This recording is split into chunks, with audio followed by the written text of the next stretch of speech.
Chicago was not an NBA city, was not a basketball city. It was sort of ironic because being an urban place, it was a place where basketball was played. Chicago gets a team, the Zephyrs in 1961. They're playing and nobody's going. A team leaves Chicago and moves to Baltimore.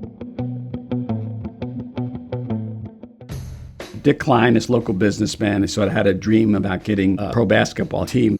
He's trying to put together this group to get an expansion team. The league is like, what do we want, another Chicago franchise that's going to move? They would call him baloney, and why he was wasting his money on a thing like this, they thought he was nuts. Dick Klein set up ownership where he was the managing partner, but he wasn't the biggest financial holder.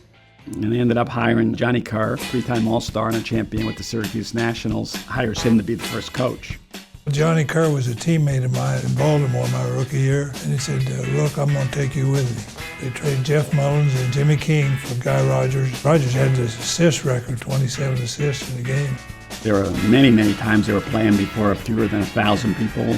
Wirtz wouldn't even let them into the Chicago Stadium. They played at the amphitheater, where the Stockyards was still in business at that time. Newspapers were not covering it. Nobody traveled with the Bulls when they started. We played 5 games in 5 days in 5 different cities. I was thrilled to death because guys got tired and I got a chance to play. Johnny played a very appealing style, very up-tempo, pushing the ball. He would have this towel he'd be waving every game. He turned out to be a pretty good coach. When they made the playoffs, the amphitheater had an offer for a trade show, so they kicked the Bulls out. The Bulls are the only team to make the playoffs as an expansion team and hold the record for the most wins as an expansion team, 33 wins.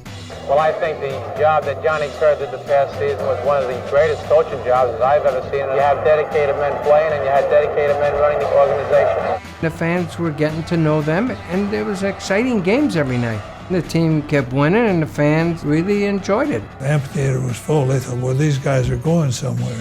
Basketball's here to stay this time.